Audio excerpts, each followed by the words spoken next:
Last May, the AG's office began investigating Dell Children's Hospital in Austin for providing gender-affirming care. Paxton's office sought to uncover whether gender transitioning procedures were unlawfully performed on children at Dell Children's Medical Center.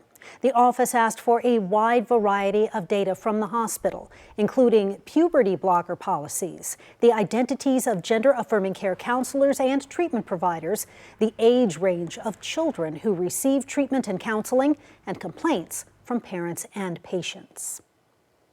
In about an hour, you can meet the two candidates for one of the most powerful jobs at Austin City Hall. City of Austin officials are hosting an event tonight for Austinites to come and meet the two finalists for city manager. KVUE's Ford Sanders joins us now live from outside that event. And Ford, the doors are about to open. And what do we know about these two candidates?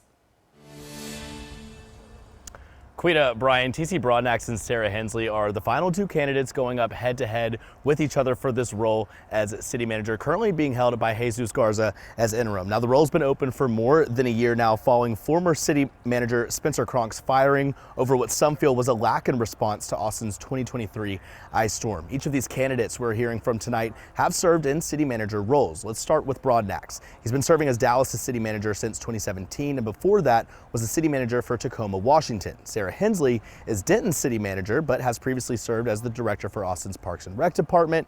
And get this, she also served as interim assistant city manager in Austin for 2 years. Now, both candidates tonight do come with a hefty resume of experience, as mentioned. So it's gonna be a time for Austinites to get to know them on a more personal level, but also be able to ask any questions they may have. Live in Austin, Ford Sanders, KVUE News.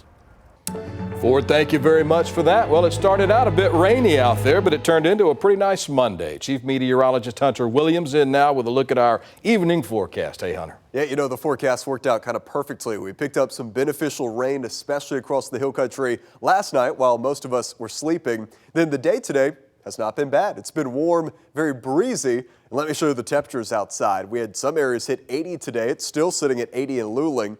78 right now in Austin, San Marcos 79, low to mid 70s across the hill country. How about the wind today, though? It has been gusting up close to 30 miles per hour, especially across the hill country. Fredericksburg is hitting 30 miles per hour right now. Llano gusting to 25. The wind direction right now, though, is a warm west wind. Tonight, we have a secondary cold front that moves through. That's going to shift us to a chilly north wind. So look at these numbers in the morning. 40s in the metro. I fully expect some 30s tomorrow morning across the hill country. Brian, Quita coming up. We'll talk about not just these chilly temperatures, but also our next chance for some rain. That's coming up in just a few minutes. All right, we definitely want to know about that. Hunter, thank you. In other news this Monday, Donald Trump returning to the stock market, taking his social media platform with him. And the Texas Agriculture Commission with a new warning for dairy farmers. Stay with us.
In less than 24 hours, the Supreme Court is expected to hear arguments on abortion access. The High Court is scheduled to hear arguments related to mifepristone, a pill that ends early pregnancy. Abortion rights opponents argue the Food and Drug Administration made the drug easier to access without due diligence, while the FDA argues changes were made properly. The justices aren't expected to make a decision on this case until June. It won't have an impact in Texas, since abortions are only legal here if the life of the mother is in danger.